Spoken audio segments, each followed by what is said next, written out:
الا بذکر اللہ تطمئن القلوب، کہ اللہ پاک چیلنج دے رہے ہیں سب کو کہ اگر دل کا سکون، چین اور اطمینان چاہیے میرے بندو، مالداروں، حکومت والوں، دولت والوں، شہرت والوں، اگر تمہیں دل کا سکون، چین، اطمینان چاہیے تو تمہیں مجھ سے تعلق بنانا پڑے گا، مجھ سے یاری لگانی پڑے گی۔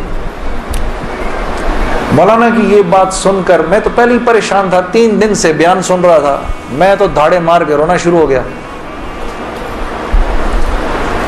روتا رہا بڑے دیر تک۔ پھر جب مجھے تھوڑا سا چین آیا تو میں نے کہا مولوی صاحب اس کا مطلب کیا ہے، میری پوری زندگی برباد ہو گئی؟ تو فرمایا نہیں، بالکل بھی نہیں، کہ یہ معاملہ تم دنیا والوں سے تھوڑی کر رہے ہو، یہ معاملہ تم تو اللہ سے کر رہے ہو۔ اور اللہ کے ہاں معاملہ کیا ہے؟ اللہ کے ہاں معاملہ کیا ہے کہ ابھی انسان اللہ رب العزت سے معافی مانگنے کا ارادہ ہی کر رہا ہوتا ہے، دل میں ابھی خیال ہی آ رہا ہوتا ہے کہ اللہ رب العزت اگلے پچھلے معاف کر دیتے ہیں سب۔ پھر مجھے فرمایا، یہ مجھے پھر بات سنائی، حدیث قدسی سنائی کہ میرے بندے تو یہ زمین و آسمان سارے کے سارے اگر اپنے گناہوں سے بھر دے، جو کہ تو بھر نہیں سکتا، اگر تمام جن و انس بھی مل جائیں تو بھر نہیں سکتا، لیکن اگر تو نے ایسا کر بھی دیا، ایک مرتبہ اگر تو نے کہا اے اللہ مجھے معاف کر دے، تو نہ صرف یہ کہ ہم تمہیں معاف کر دیں گے بلکہ تم ایسے ہو جاؤ گے جیسے تم نے ان گناہوں کو کیا ہی نہیں۔ میں تو بے یقینی کی حالت میں مولانا کو دیکھنے لگا، میں نے کہا مولوی صاحب واقعی؟ کہا ہاں۔ پھر پوچھنے لگے کیا ارادہ ہے؟ اب میرا ارادہ میوزک چھوڑنے کا تو نہیں تھا کہ میں نے کہا ادھر آؤ، وہ کیا کہ نمازیں بخشوانے آئے، کیا روزے گلے پڑ گئے؟ ہاں جی، میرا تو کوئی پروگرام نہیں تھا میوزک چھوڑنے کا، لیکن گناہ بھی بخشوانے تھے۔ تو پھر مجھے کہنے لگے توبہ کرو گے؟ میں نے کہا مولوی صاحب کس چیز سے؟ کہا اپنی اس پچھلی زندگی سے۔ میں سوچ میں پڑ گیا۔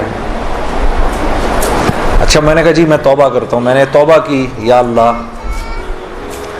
میوزک چھوڑنے کا تو میرا کوئی موڈ نہیں، یہ مولوی بھی اللہ جانے کیا کہہ رہے ہیں، لیکن اگر تجھے اس سے کوئی میرے لیے بہتر زندگی نظر آتی ہے تو تو مجھے اس زندگی پہ لگا دے کہ واقعی میں چاہتا ہوں کہ تجھے راضی کر سکوں، تجھے خوش کر سکوں۔ اے اللہ پچھلی پوری زندگی پر توبہ کرتا ہوں، اگلی زندگی تیرے حکموں پر چلنے کی کوشش کروں گا۔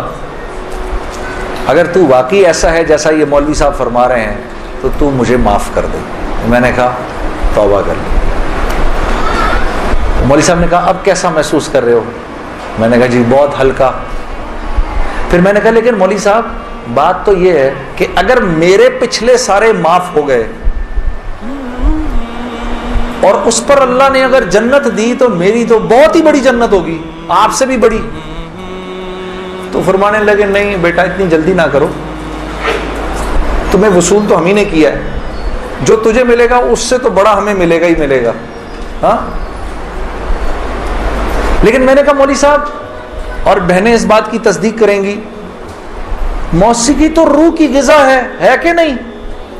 ہاں، یہ سیالکوٹ کی خواتین یقین کرو پورے ملک کی پہلی بہنیں ہیں جو کہہ رہی ہیں نہیں، ورنہ اگر کسی نے نہیں بولا تو چپ ضرور رہی ہیں، سارے مردوں نے بولا ہے موسیقی روح کی غذا نہیں ہے۔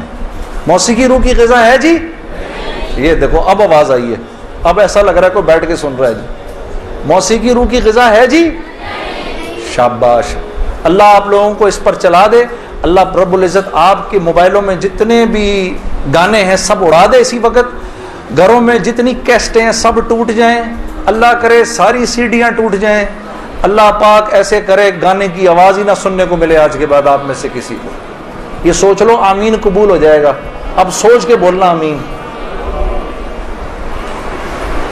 تو مولوی صاحب نے مجھے کہا کہ نہیں، موسیقی روح کی غذا نہیں ہے، موسیقی نفس کی غذا ہے۔ موسیقی کس کی غذا ہے؟ نفس کی۔ یہ واقعی نفس کی غذا ہے، اور یہ ایسا زہر ہے، ایسا زہر ہے، یہ جب اندر جاتا ہے تو پتہ ہی نہیں چلتا کہ نقصان کتنا کر گیا ہے۔ ٹرائی نہ کرنا، ٹرائی نہ کرنا. لیکن آپ کہیں جا کر اللہ کی بات سنیں, اس کے بعد جا کر 5 منٹ کا گانا سنیں, ساری صفائی ہو جائے گی, سب اندر ساری صفائی ہو جائے گی. میں یہ نہیں کہ بعد میں مجھ سے لوگ پوچھتے ہیں حلال ہے حرام ہے, اس کے لیے تو یہ مولوی بیٹھے ہوئے ہیں نا, ان سے پوچھو. میں آپ کو وہ بتا رہا ہوں جو ہوتا ہے, میں آپ کو وہ بتا رہا ہوں جو ہوتا ہے, کہ یہ انسان کو بے باک کر دیتی ہے. مجھ سے کسی نے پوچھا بھائی اپنے ملک کے لیے گانا, میں کبھی اپنے ملک کے لیے گانا وہ ایک اور چیز ہے. میں ان گانوں کی بات کر رہا ہوں جن کو عام طور پہ لوگ سن رہے ہوتے ہیں بازاروں میں, ہاں, اور پھر کہتے ہیں اس کے سننے میں کیا ہے. ارے یار میں کیا بتاؤں آپ کو کیا ہے, خدا کی قسم اگر وہ زندگی اس زندگی سے بہتر ہوتی مجھے کیا تکلیف تھی. مجھے ایک ساتھی کہنے لگا اب تو آپ کے لیے اس زندگی کی طرف جانا بڑا مشکل ہے. میں نے کہا کوئی مشکل نہیں, گلا تو وہیں کا وہیں ہے, گا سکتے ہیں, لیکن اب اس زندگی کی طرف جانے سے بہتر لگتا ہے کہ میں آگ میں چھلانگ مار دوں, کہ وہ اس قدر خطرناک زندگی, وہ اتنی ایک, یقین کرو پوری, صرف گانا نہیں ہوتا, وہ ایک پوری زندگی ہے. وہ ایک پوری زندگی کا نام, جیسے یہ ایک پوری زندگی کا نام ہے نا, صرف دعوت کے 2 بول نہیں ہیں. ہاں, میرے دوست مجھ سے لڑتے تھے, یار تو ادھر گانا گا ادھر جا کے اذان دے دے. ارے میں نے کہا نہیں ہوتا ایسے, ایسے نہیں ہوتا بھائی. گانا گانے والے کو تو اذان کی آواز سے نعوذ باللہ نعوذ باللہ نعوذ باللہ کراہیت آتی ہے, کراہیت آتی ہے. مجھے یاد ہے ہم کانسرٹ کر رہے ہوتے تھے اور مغرب کی اذان اگر ہوتی تھی, یقین کرو وہ, کیونکہ وہ تو دعوت کے بول ہیں نا, ادھر تو ایک غلط کام ہو رہا ہے نا, وہ تو دعوت کے بول ہیں. وہ دعوت کے بول جب ہمیں سنائی دیتے تھے تو وہ ہمارے سینے کو پھاڑ کے نکل جاتے تھے. ایسے تھوڑی ہوتا ہے, یہ کوئی کھیل مذاق ہے کیا, یا یہ کوئی ٹی وی کا پروگرام ہے کہ جس میں ایکٹنگ ہو رہی ہے کہ نہیں بھئی ادھر جا کر اذان دے دی, ادھر جا کے گانا گا دی, ادھر جا کے اذان دے دی. ایسے نہیں ہوتا. اور پھر اللہ کے نیکی کے کام کرنے کی تو اللہ کی طرف سے توفیق ملتی ہے میرے دوستوں. ہاں, عمل صالح کرنے کی تو توفیق ملتی ہے. یہ ایسے ہی تھوڑی کو, میرا مطلب ہے خالہ جی کا کھیل ہے کہ 95% نماز نہیں پڑھ رہا اور 5% نماز پڑھ رہا ہے. کیوں ہے ایسا؟ سب کیوں نہیں پڑھ رہے؟ من جانب اللہ توفیق ملتی ہے. خیر جی, میں کھڑا ہوا, میں نے کہا اچھا مولانا آپ سے وعدہ تو کر لیا. میرے دوستو میں باہر نکلا سوچتا ہوا, میرے اندر آپ یقین کرو ایک تلاطم برپا ہو گیا. ہاں, ایسی میرے اندر ایک خیر و شر کی نا جنگ شروع ہو گئی, ایسے کر کے ایسی جنگ, راتوں کو اٹھ جاتا تھا میں اور پوری رات بیٹھا رہتا تھا, ایسے جانماز کھول کے میں بیٹھ جاتا تھا, سوچتا رہتا تھا میں کیا کرنے لگا ہوں. ایک لمحے خیال آتا تھا نہیں بڑی نیکی کا کام کر رہا ہے تو لوگوں میں محبتیں پھیلا رہا ہے, لوگ خوش ہو رہے ہیں. دوسری طرف خیال آتا تھا یار کیا یہ اللہ رسول کو یہ بات منظور ہے, ان کو پسند ہے, میں کیا کر رہا ہوں. پھر یہ خیال آئے ارے نہیں ان مولویوں کی نہ سننا. پھر یہ خیال آئے, یاد رکھنا آپ کو میں ایک 2-4 وہ باتیں بتا رہا ہوں جو میرے پہ گزری, یہ میں گر کی باتیں بتا رہا ہوں آپ کو. جب شیطان اپنا چکر چلائے گا نا 2 باتیں کرنے کو کہے گا, یاد رکھنا. پہلی بات, یار یہ تبلیغ والوں سے اب ملنا مت, مولانا سے بات نہ کرنا, ملنا مت. دوسری, مسجد میں نہ جانا. 2 کام نہ کرنا کبھی, ایک تبلیغ والوں سے ملنا مت, ایک مسجد میں نہ جانا. اور بہنوں یہی تمہارے ساتھ ہوگا. وہ جو ہے نا وہ اپنا تبلیغی ساتھی, اس کی بیوی, اب اس کو فون نہ کرنا آئندہ, ٹھیک ہے, اس کے گھر نہ جانا, اب تعلیم میں نہ جانا, کیونکہ اس کو پتا ہے یہ وہاں گئی اور عورت کا دل تو مرد سے 10 گنا زیادہ جلدی اللہ کی بات کو لے لیتا ہے. ہاں, فوراً. میں واپس آ کے بیوی کو کارگزاری سناتا تھا تو میں اس کی حالت بدلی بھی دیکھتا تھا, حالانکہ وہ نہ مسجد آئی نہ اس نے وہ اعمال ہوتے دیکھے. اس لیے میں آپ کو بتا رہا ہوں بھائی, جب آپ نکلا کرو گھر واپس آ کر بیوی کو سب بتایا کرو ہم نے کیا کیا. وہ جذبات بنتے ہیں گھر والی کے, اور جب گھر والی کے جذبات بنتے ہیں تو پھر بچوں کی صحیح تربیت شروع ہوتی ہے. دین ان کی زندگی میں آیا تو گھر کے اندر آ گیا, جب تک آپ کی زندگی میں ہے گھر سے باہر ہے. گھر والی کی زندگی میں آ گیا, گھر کے اندر آ گیا. تو میں آہستہ آہستہ آہستہ آہستہ آہستہ آہستہ جو بھی 3 دن میں سنتا تھا آ کر گھر والی کو, عائشہ کو بتاتا تھا, عائشہ آج یہ سنا, آج یہ سنا, آج یہ سنا, کرتے کرتے آہستہ آہستہ پھر میں نے اپنی ماں کو بتانا شروع کیا, مرحومہ کو.